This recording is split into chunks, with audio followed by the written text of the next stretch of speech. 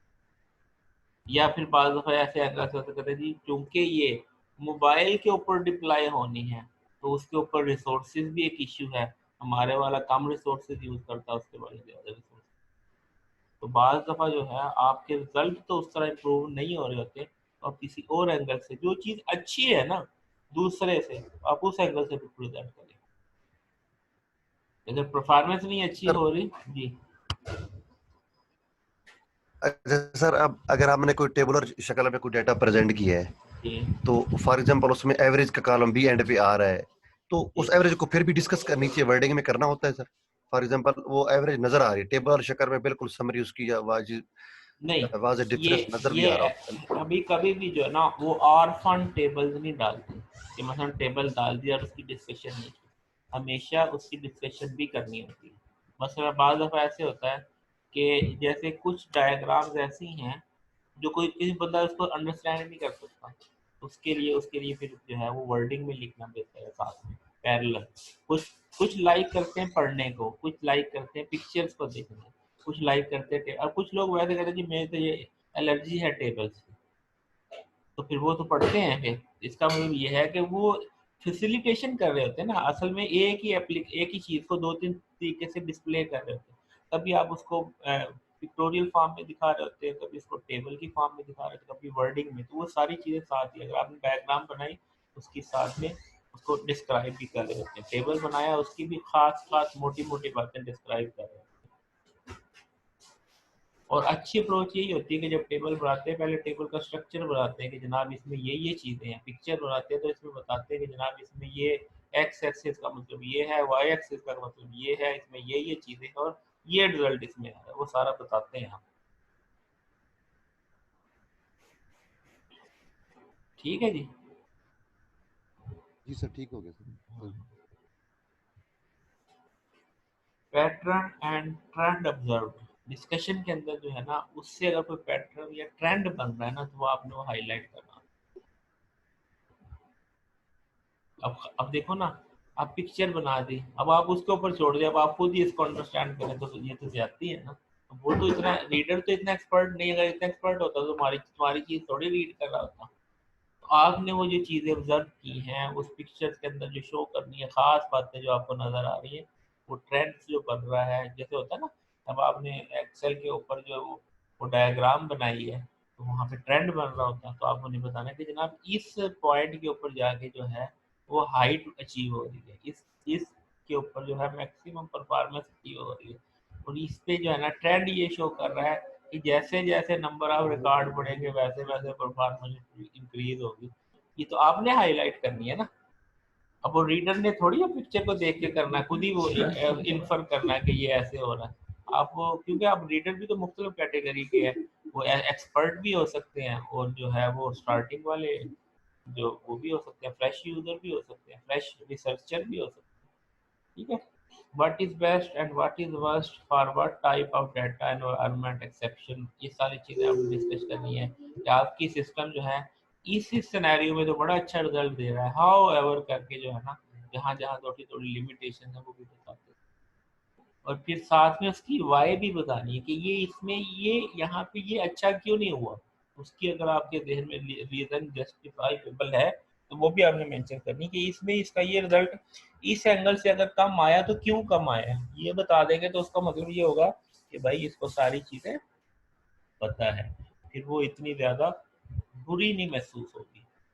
क्या आप मगर ये कह रहे जी हमारे सिस्टम में ये एक फ्लॉ है और ये फ्लॉ भी इस वजह से है और इसको फ्यूचर में रिमूव किया जा सकता है, इस तरह करके जो है आप कर सकते हो। उसका फिर फायदा ये होता है कि फिर वो ये नहीं कहेगा, अब जब आप कहेंगे ना फ्यूचर में इसको किया जा सकता है, वो ये नहीं कहेगा अभी करो इसको, वरना वो ये कहेगा आपने फिलहाल सिर्फ बता दिया ना तो वो ये कहेगा भाई इसी को सॉल्व करो फिर मैं एक्सेप्ट करूंगा।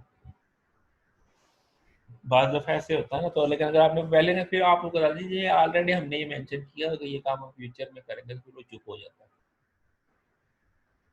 पेपर्स के अंदर तो यही है ना, अगले की मर्जी है, हाँ करे या ना करे, एक्सेप्ट करे रिजेक्ट करे। उसके बाद जो है अपने काम को फिर रिलेट करना होता है एग्जिस्टिंग लिटरेचर के साथ कि अगर हमारे ये रिजल्ट आए तो लिटरेचर भी यही कह रहा है कि ऐसे ही होना चाहिए था। जैसे result inconsistent with the observation of previous researcher in that, जो कुछ भी है result however differ from the observation made by in term of this, तो जो कुछ भी है रिलेट करना है उसको कि वो जो है एग्जिस्टिंग के साथ मैच हो रहा है या किस हद तक हो रहा है, कहाँ हो रहा है, कहाँ नहीं हो रहा है, तो आपने वो रिलेट करना है। ये चीज़ें डिस्कशन में है, ये टेक्निकली बड़ी इंपॉर्टेंट चीज़ होती है डिस्कशन में।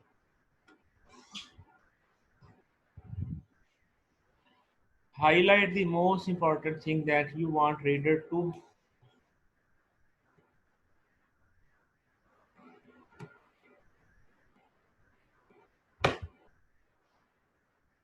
अच्छा, ये इसके साथ आपकी बात हुई थी तसद्दुक के साथ, तो क्यों नहीं अटेंड कर रहा फोरम, क्यों नहीं बुलाऊंगा? साहब कह रहे थे ना रास्ता करेंगे। सर एसएमएस तो किया है उनको, कॉल तो मैं नहीं कर सका आज उनको सर। किसी के रास्ते में नहीं है। नहीं सर, अक्सर क्लासेस तो अटेंड करते ही है, कभी कभी सर छोड़ देता है। अक्सर करते हैं, कभी कभी अक्सर और मैं तो सर कभी नेट भी अपना वो पहले से यूज करता हूँ ना, तो फिर मैं वो जल्दी से जब कनेक्ट हो जाता हूँ तो फिर उसको मैंने सब बंद करना पड़ता है। हाँ नहीं वो तो सही है, आपका तो चलो मसला है, बाकी लोगों का तो नहीं। ये तो वैसे भी फैसलाबाद में ही रहते हैं, नहीं तो कोई मसला नहीं है मेरा ख्याल। क्यों खुरम आपकी हुई थी इस सर बात? कॉल करते हैं तो सदक साहब को, हाँ जी,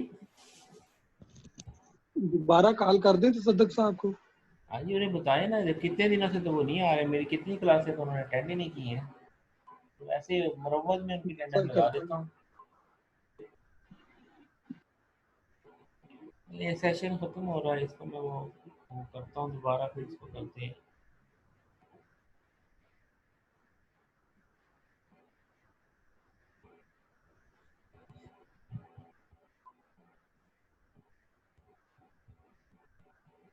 एक सेकंड।